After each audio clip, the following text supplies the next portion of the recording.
খুচরা পয়সাগুলোকে জানাবো আমার হৃদয় কলেজের ভিতর থেকে 100% ভালোবাসা আর একটা করে কারেন্ট ছুমাতা পাই গেছে। হ্যাঁ দূরের গেলে ফাবলাইন দিছি নাকি মসি গো ক্যাশ নিয়ে নিবে পাইলো না পুচকাই লোক যদি পুচকান যেতে কাজ করবে শাড়িটা খুঁট আছে না খুঁটে বাঁধে রাখবে যাবার সময় দিবে ঘর নিয়ে যাবে ঠিক আছে। তারপরে দেখবে যে কোনো প্রোগ্রাম শুরু হওয়ার আগে সবাই যেমন বলে লেডিস এন্ড জেন্টলম্যান ওই সব চক্করে আমি নাই, কারণ আমি ডিজিটাল যুগের ছেলে। আমি একটু অন্যরকম বলি, আমি বলি এই লাইট আর এই সাউন্ড ম্যান। যদি বসিগো তোমরা বলবে কেনে এরকম কেনে, তো দাদা হে দেখবে তোমরা যদি বাইকের তেল ভরে নিয়ে চলে আসতে এত দূর অনুষ্ঠান দেখতে, আর এদিকে আমার দিদি বোনগুলা কেউ আসতোই নেই, অনুষ্ঠানটা পার হয়ে যেত। আর যদি তোমরাই সাজুগুজু করে চলে আসতে বসে থাকতে আমার দাদা ভাইগুলা দূরের কারণে কেউ আসতো নাই, তাও কিন্তু অনুষ্ঠানটা পাইরান যেত। কিন্তু কারো কারো ওই টাওয়ারটা একটু ডিস্টার্ব হতো, সে ডিস্টার্বটা কার হতো ওই যে সকালবেলায় কথা হয়েছে রাতের বেলায় কদমডাঙ্গা যাবো অনুষ্ঠান দেখতে, আর তুমি আমি পাশাপাশি বসবো আর মুচুক মুচুক হাসবো, কিন্তু ওর ওই হাসিটাকে ঘরে আসতেই দেয় নেই। ওই জন্য এত লাইট থাকা সত্ত্বেও অন্ধকারে দেখতে পাচ্ছে, আর ফোন করছে হ্যালো কোথায় বসেছো গো তুমি দেখতেই পাচ্ছি না নাকি। কিন্তু মসিগ এই লাইট আর এই সাউন্ড ম্যানের মধ্যে যদি দাদা একজন ফোনটা সুইচ অফ করে ঘরে দিত ঘুমায়, তাহলে প্রোগ্রামটা কচুপুড়ার মূলাবাড়ি হয়ে যেত।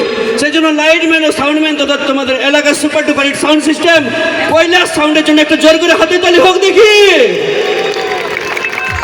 হবে নাই ওরকম হবে না। এত বড় প্যান্ডেল আর 2 পিস মাংস, হ্যাঁ এত লোকের ভিড় আর 2-4 জনের হাততালি দিলে ভালো লাগবে? তোমরাই নাচো বলো তো তরকারিটা নুন না হলে খাইতে ভালো লাগে? লাগে নাই তো। দাদা মোবাইলে টাওয়ার না থাকলে কাউকে ফোন লাগে নাই তো। ওইরকম জোর করে হাতের তালি না পাইতে গেলে আমারও কোনো বলতে ইচ্ছা করে না। কেন জানো? দেখবে যেমন ওই শ্বশুর ঘরে মন লাগে নাই না থাকলে শালি নাকি, যারা শালি আছে তারা ঠিকই বুঝবে। ওই শ্বশুর ঘরে মন লাগে নাই না থাকলে শালি, আর এই স্টেজের উপরে মন লাগে নাই না বাজালে তালি। একবার জোর করে হোক সবাই মিলে এই এনার্জিটা চাই। তাহলে আমি কুন্দন দাকে বলবো আগে আমার বোনগুলার জন্য বান্ধবীগুলার জন্য টেঙে টেঙে গান হয়ে যাবে, তারপর যা হবে দেখা যাবে নাকি। তারপর আমার ইয়ং বন্ধুদের জন্য সব নতুন নতুন স্যাড সংগুলাই হবে, তাই তো? তো যাই হোক মঞ্চকে যারা মধুময় ও সুরময় করে তুলেছেন সে কুন্দন কুমার নাইটের super duper hit musical group ABCD musical গ্রুপের সাথে আপনাদের একটু পরিচয় করাই দিই। তো যিনি রোলান এক্সপ্রেস 60 অর্গানটি বাজিয়ে শিল্পী মিউজিক শোনাবেন তিনি হলেন মিস্টার অর্জুন। ও যিনি অক্টোপারটি বাজিয়ে শিল্পী মিউজিক শোনাবেন তিনি হলেন মিস্টার রবি। ও যিনি নাল বাজিয়ে শিল্পী মিউজিক শোনাবেন তিনি হলেন মিস্টার সৌমেন। ও যিনি এক্সপ্রেস 30 অর্গানটি বাজিয়ে শিল্পী মিউজিক শোনাবেন তিনি হলেন মিস্টার বিজয়। ও যিনি মেন অক্টোপারটি বাজিয়ে শিল্পী মিউজিক শোনাবেন তিনি হলেন পুরুলিয়ার number 1 octopad master mister Dilip Kumar আউরা। হাই বেরিয়া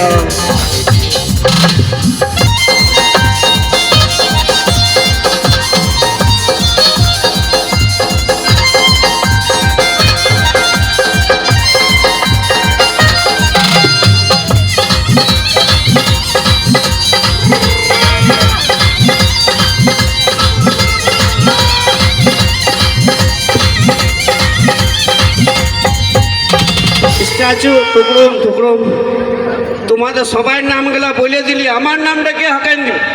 সত্যি গো সবাই নামটা আমি বলে দিই, একটাই দুঃখ লাগে দাদা আমার নামটা কেউ বলে দেয় না। তো আমার নামটা হলো হ্যালো গাইজ, আমি জয়ন্ত বাউরি পুরুলিয়া থেকে।